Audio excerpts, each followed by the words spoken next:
Stocks, bonds, ETFs, straight out of downtown Chicago. This is Zacks Market Edge. Welcome to Zacks Market Edge, the podcast about investing in your life. I'm your host, Tracey, and this week I'm back in the saddle to talk about finding top stocks. Many of you have been asking, what should we buy? The stock market is sold off. Things look kind of cheap, but are they? And could we see further slide here? So why buy now? There's all these questions out there.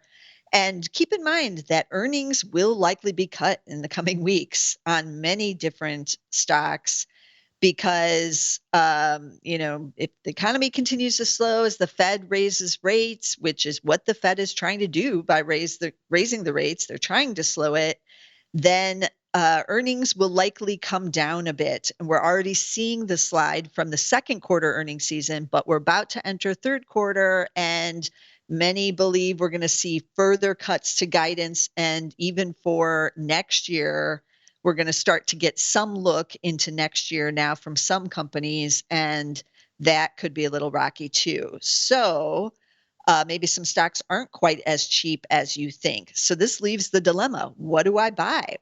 But maybe this is the time to get strategic.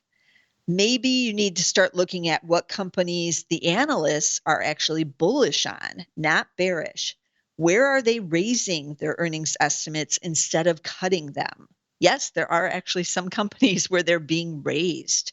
So now is the time to use the Zacks rank. You can use it to your advantage in these kind of sell-offs because it gives you a list of stocks where hopefully the earnings estimates are being raised by the analysts. Now, remember the Zacks rank covers over 4,400 stocks.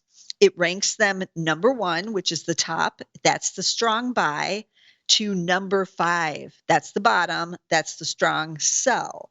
So you have number 1s as the strong buys. Number 2s are the buys.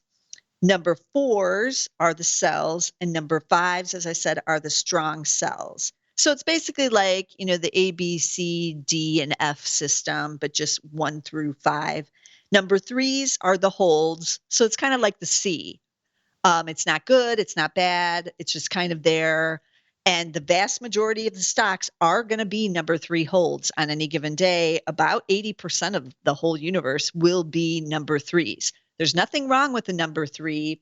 It sometimes just means that the company reported a while ago and there's been no changes to the analyst estimates. So it might have been a 1 or a 2 for a while after an earnings report, but then it dropped down to the number 3 where it's just waiting for some of the analysts to do something, either to cut or to raise, and that's what gives you the change in the Zacks rank. Now, the rank can change daily. It is run daily. It's a computer algorithm here at Zacks. It's not us sitting around deciding what is a strong buy or a strong sell. It's the computer deciding it. And it is based on changes to the analyst earnings estimates. So either up or down. Are they raising or are they cutting their estimates on that company? And by how much? Is it a big raise or a big cut? And are all of them in agreement? Have a bunch, 12 analysts who cover the company. Are they all raising at the same time? The Zacks algorithm looks at all of these criteria and then it gives the rank. And that's why it can change daily, because the analysts can change their estimates daily too.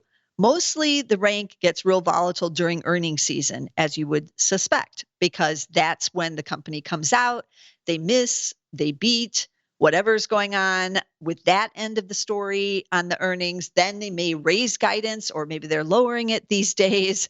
And so the analysts have to go in after the earnings report and adjust their estimates based on what information they have now gotten about the company. So you get a lot of variation in the rank during earnings season.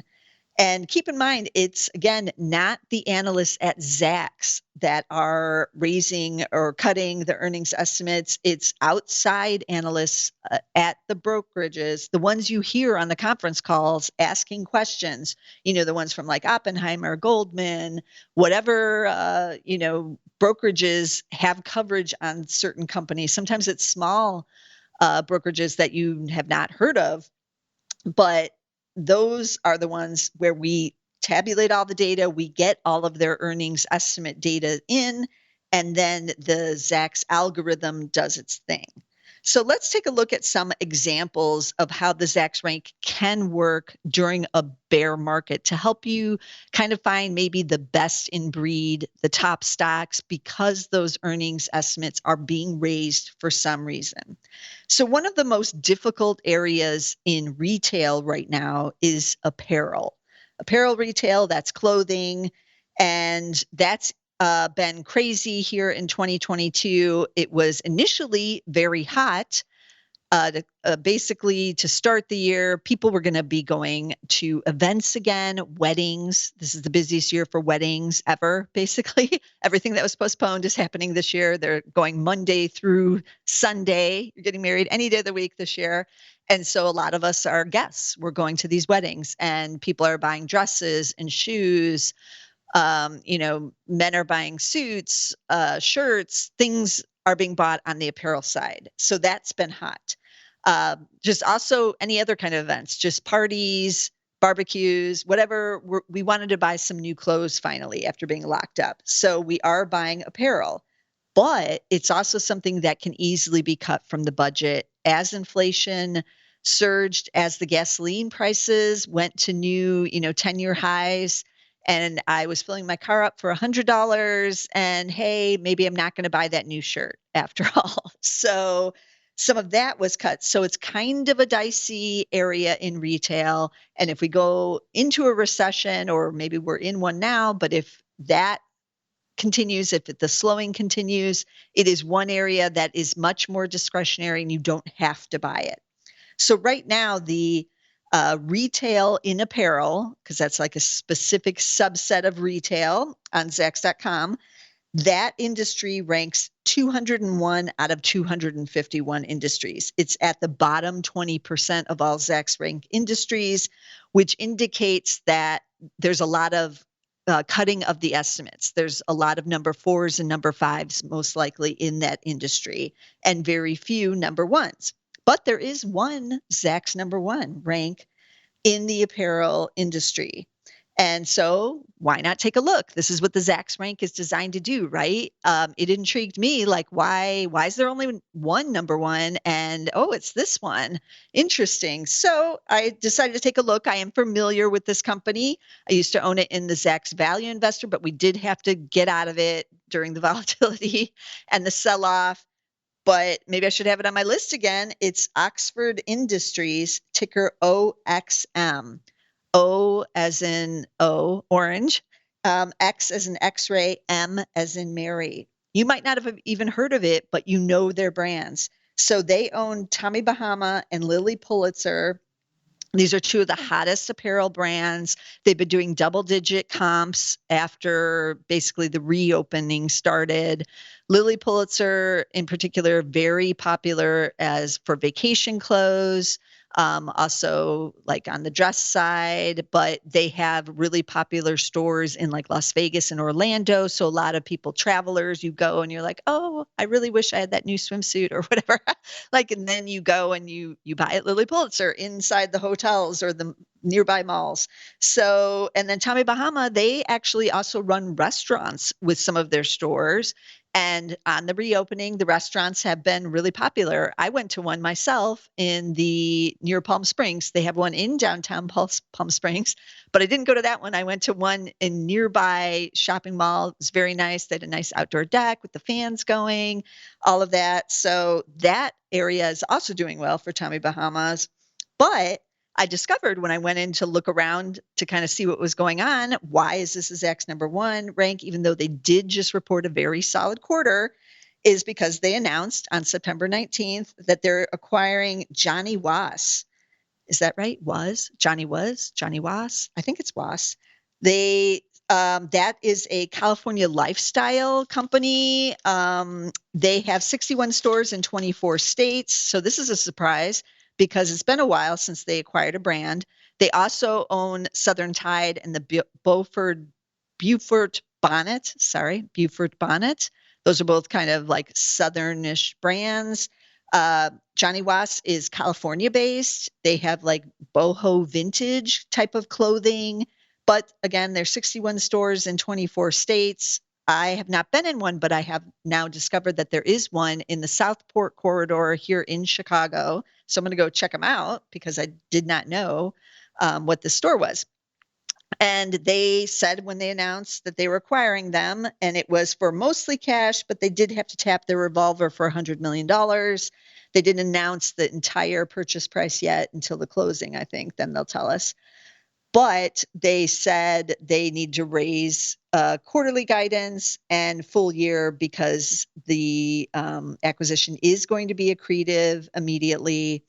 And they said 2/3 of the raise was from the acquisition, but the other third of the raise was the strong quarter to date performance. So they said that they had strong performance in full price direct to consumer channels. So they're not having to be promotional. People are just going on the internet and ordering. So this is not the stores. Direct to consumer is like online shopping. And then they had a recent Lilly Pulitzer e-commerce flash sale that was very bullish for them as well. And so that worked. And so they are still, even though I believe last quarter when they actually reported, they also raised guidance. So this is another raise. So you can imagine what this did to the estimates. So they expect full year earnings to now be 1025 to 1060, and the Zacks consensus was at 1026. So two estimates are already up in the last week because they just announced this news.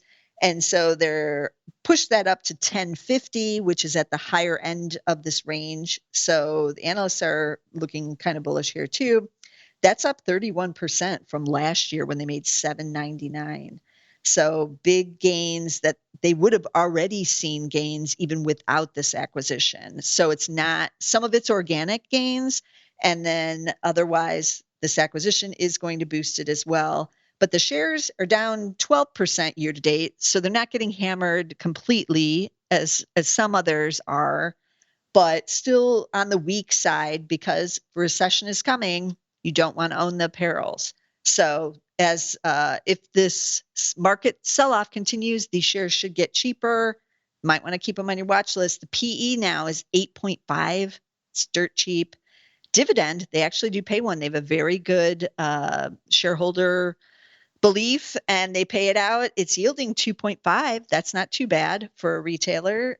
You do have to be caution on the retail dividends. American Eagle just suspended theirs because of difficulties in the business. I think the Gap is still paying their crazy one, but be careful, caution. But this one, not as extremely high as some of the others, but still nice at 2.5%. And again, they have cash on hand.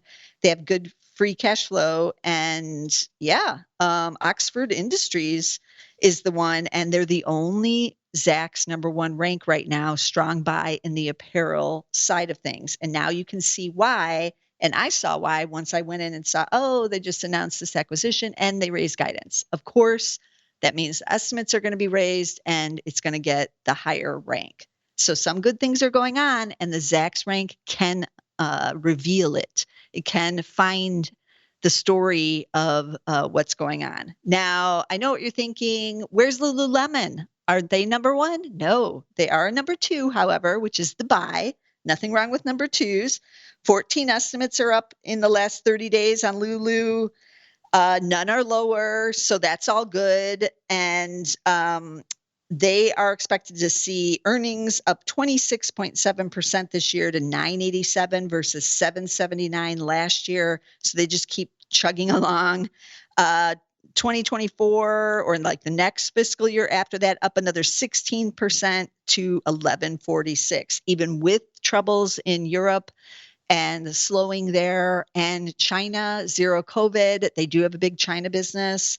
Even with all of this, they're still basically crushing it. In full disclosure, I own Lulu in my own personal portfolio, and I have for several years. So I do like them. They're not cheap still. 29.9 times is their PE.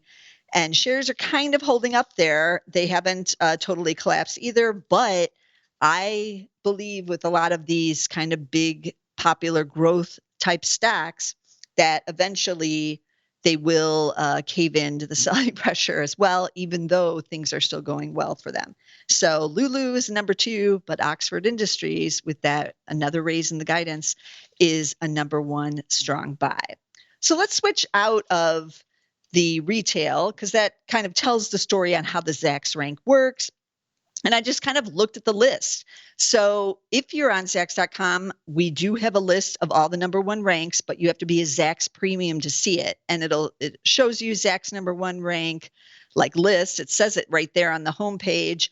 And right now, that list has 241 names on it. Now, again, it can change daily and it ranges anywhere from, I've seen it like 210, 241 is actually on the high side. Usually it's around like 225 or so, but around that number is usually the number 1s that are on there. Now, you can use the list any way you like. It just kind of lists them out when you first go to it. But I like to look at it by industry. So you can tap on the top categories and you can screen by like alphabetical, you can screen by industry. I think like PE is on there, like other things that you can screen for. So I like to look at industry, just kind of get a taste of like who are the number 1 ranks. And right now there are a lot of banks on there. So if you tap on it, you'll see a decent number of banks, not as many as I might have thought, but we are now a couple of months past their earnings report from the second quarter, and we're about to enter into the third quarter. So most of the earnings estimates are not changing much on the banks. So I feel like even though they might have had a good second quarter and some of the estimates might have been revised higher, then they've just kind of been in the holding zone. So a lot of the banks might be down to number 2s or number 3s by this point. But there were still quite a few on there. And I expect after this next earnings reports come in that we're going to see that list really jump up again with a lot of regional and even community banks as number 1s. But outside the banks, there's also a couple of other interesting areas. So there's a lot of specialty chemicals. It's like chemicals dash specialty is what we have it listed as. There's like a handful of those. And most times I'm always like, man, chemicals, who cares? Like that's like too complicated for me, even though my family's in chemicals and I know quite a bit about them, but I'm always like, man, that's boring.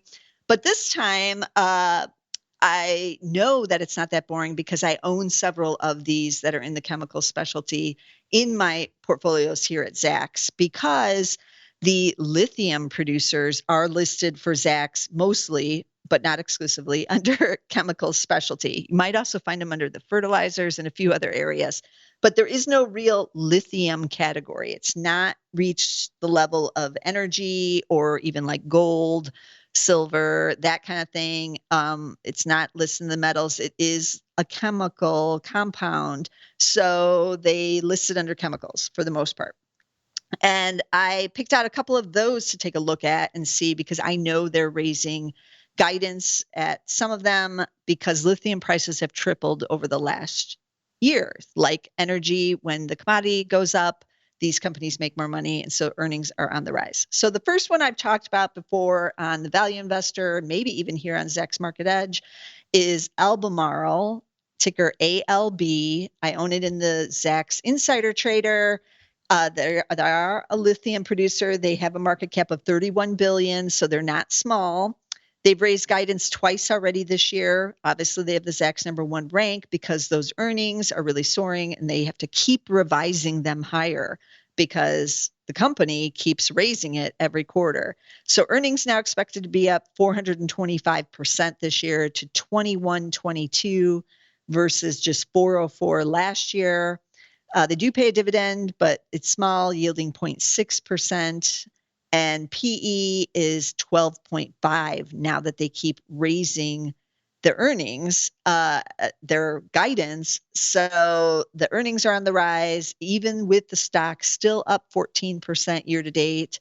So this is one of the rare ones in the green for the year. That PE is still low. So I like these lithium guys. They do tell the story that something good is going on in that industry. So Albemarle ALB is one of the big ones. Now, another one on the list was Livent, Livent,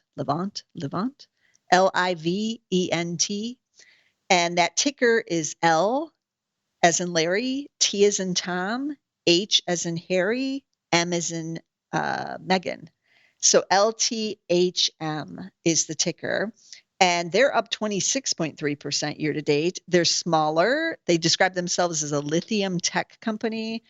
They have a 5.5 billion market cap, no dividend. They're also more expensive at 22 times P of 22, but earnings expected to be up 666% this year to $1.38 versus just 18 cents last year. Four estimates are up in the last 60 days, but it's still holding on to that Zacks #1 rank all this time. So that is interesting. No change in the rank, since the analysts got even more bullish and raised again.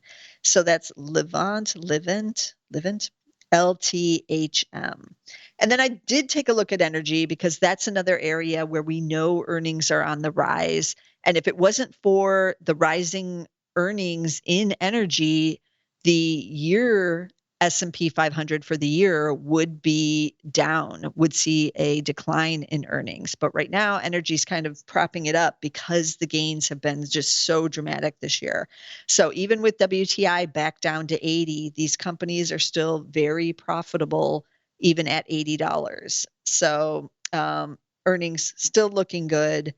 And so I took a look just to see what's there in the explorers and producers because I like those.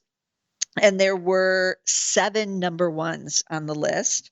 And there are 40 stocks in the industry, in the explorers and producers. Now that's going to exclude the big oils like Chevron, Exxon. They are not in the explorer producer category. They are in like the integrated. I think it says oil integrated on Zacks.com. And then there's also services, there's refining and marketing, which you might be like, what does that mean? Well, refining is where they make the products, they make the gasoline or whatever product there is they're making. And marketing is the service stations. So these are all different types of companies, although the big integrateds, that's why they're called integrated, usually have a component of all of these things: refining, marketing, exploration, sometimes chemicals. It could be numerous things, but they're not in explorers. I like pure explorers when the price of oil or natural gas is rising. So I chose Chesapeake Energy, ticker CHK, out of these lists of 7. Its estimates have 3 up in the last 30 days, but 1 has been cut in the last week on Chesapeake. So one analyst decided, I might have been a little too bullish. Price of natural gas and oil has come down a bit, so I'm going to adjust my earnings down a bit. So the Zacks consensus is now looking for 1765 for the year, down from 1784. So someone cut enough where it moved it down a bit. And that is still, however, up from 30 days ago when analysts were looking for 1631. So still on, going in the right direction, but this will happen, especially in commodity stocks. If the price of the commodity comes down like it will with lithium, then you're going to have the analysts have to adjust those estimates down. Even if the story is still bullish, they still have to get in, more in sync with what the underlying commodity is.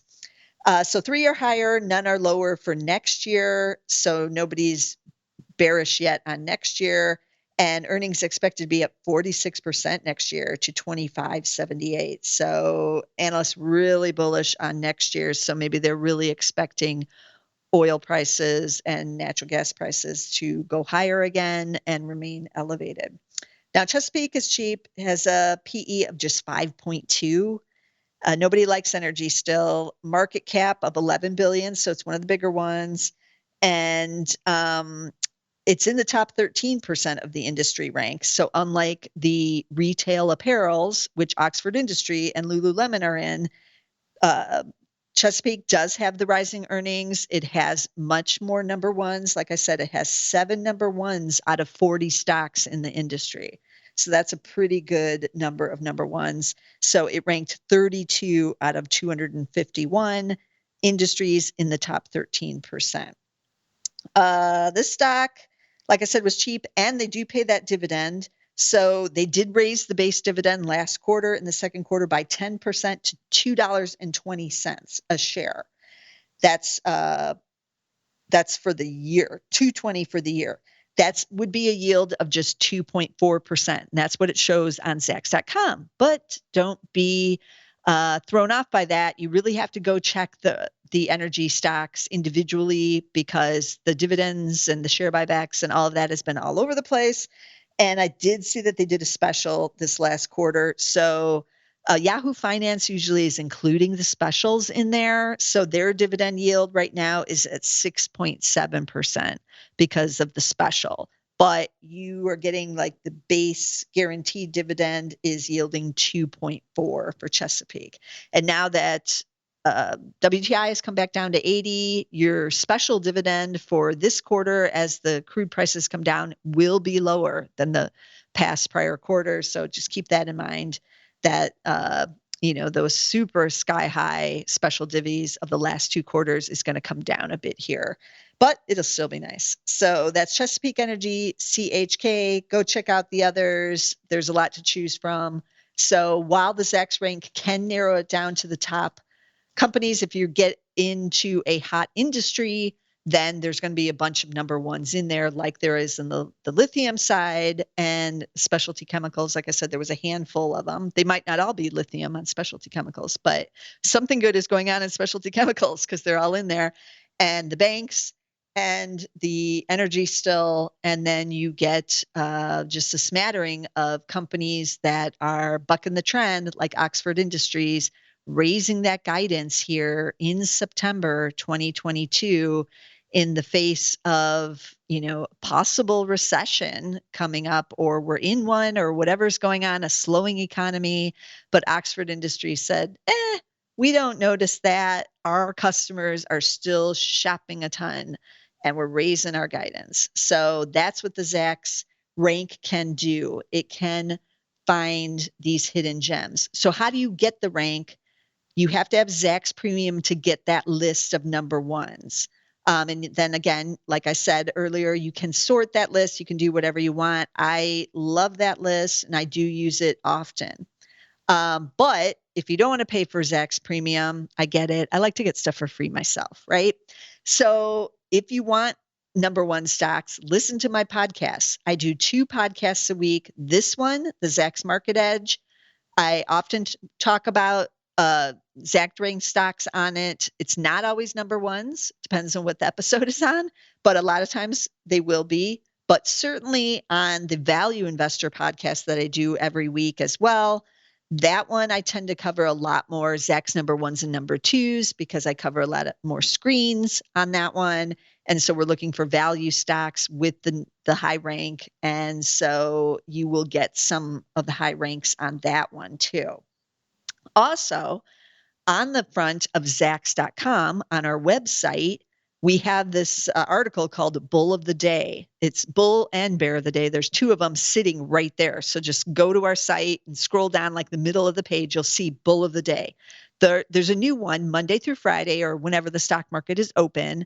And so that's 5 a week. And those should be Zacks number one rank stocks. Like, that's the whole purpose of the Bull of the Day, is to talk about one of the Zacks number one ranks. Now, occasionally when we write it and then it gets posted the next day, sometimes the rank will change. Yes, this does happen. It can go from a 1 to a 2 pretty easily, but occasionally we've had one, kind of rare, but occasionally it'll go from like a 1 to a 3, or suddenly a 1 to a 4, pretty rarely 1 to a 5. Something has to have happened overnight for it to go to 1 to a 5, but occasionally that has happened. And then people get all like outraged, like, why is the Bull of the Day in number 4?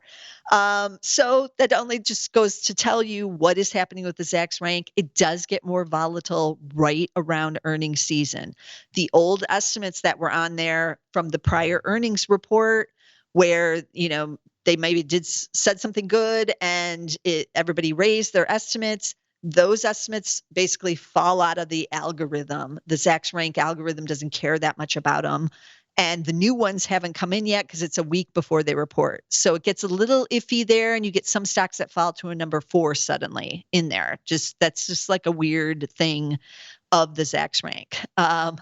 But don't panic, because that means the earnings are coming shortly and the whole rank will change anyways once you hear again from the company. So if you want the free Zacks rank, check out those bulls of the day. They're also posted a lot of times on YouTube as a video. You can get them there too, but I really recommend checking out the article, because that's where you're going to see like what's happening with the earnings estimates and the chart and whatever else is going on behind the scenes. So you may find out a lot more just good details in the article versus the video. But there are ways to get them for free, so don't hesitate to do that, or get the Zacks Premium. That's always available on the site. It's not super pricey, and you get access to a whole bunch of things in addition to the Zacks rank. And that's a good strategy to have. So the Zacks rank is never 100% perfect, but it does have the ability to pick out stocks or companies that are doing something good, even in these darker times, even during bear markets. There's always a bull market somewhere, and there's always an industry that is doing well, even when others aren't. And then there's always going to be some companies like Oxford Industries that just really has the brands, and customers are still responding even in a recessionary environment. I remember Lululemon during the financial crisis, and people used to be like outraged, like, who's buying $110 yoga pants during this recession? We're all out of work, blah blah blah. And everybody was betting against Lulu then, all those years ago. And lo and behold, yes, people did continue to buy the yoga pants, even during those dark times. That's how strong the brand was. I do believe it's strong this time too, but doesn't mean you're not going to get slowing in all of these as the consumer pulls back. So that's why the retail apparel is at the bottom of the barrel on the industry-wide rank, because only the best will rise to the top during a recession. Recessions hit across the board will slow all companies, but some of them will find a way to still kind of try to keep some of their momentum. So Oxford Industries so far is one of those. And Lulu is mostly 2, even though it's a number 2. So keep that in mind and use the Zacks rank, because it's very interesting, but at least check in on the bulls of the day, because you may be surprised what kind of hidden gems or something you weren't thinking about. It's not the Fang Man stocks. It's these other companies that are doing something right or good right now here in 2022. So let me recap the tickers I talked about again. There was Oxford Industries, that's Tommy Bahama, Lily Pulitzer, and now Johnny Was. I think they just call it Johnny. Like, I watched some videos on YouTube to try to figure out the name, and they just kept calling it Johnny. So I'm calling it Johnny. I'm going to go to the store here in Southport to check it out. But that ticker is OXM. Then Lululemon, I own it in my own personal portfolio, and it is the athleisure winner and still is. It's ticker LULU, but it's a number 2. Then we had Albemarle, that's on the lithium side, ticker ALB as in boy. Then we also had Livent. I can't say that one. I like the French kind of pronunciation, right? That one is ticker LTHM, also on the lithium side. And then we had Chesapeake Energy, ticker CHK, paying those special dividends, not too shabby. And those earnings estimates still expected to soar for next year. So be sure to subscribe so you don't miss a single episode of this podcast, as well as the Value Investor podcast. You can get both of them on SoundCloud. They're in the same account on SoundCloud. So just put in Zacks Market Edge. You can search for that, and you will get both of those podcasts there.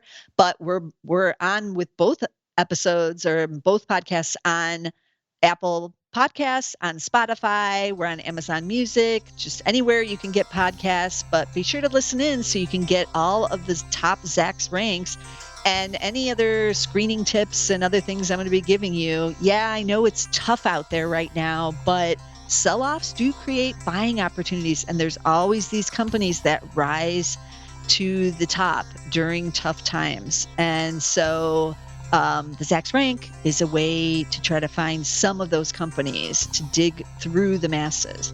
So I'm going to be bringing you more of this all during this fall and as we head towards the end of the year. So again, be sure to subscribe and I'll see you again next week with some more stocks.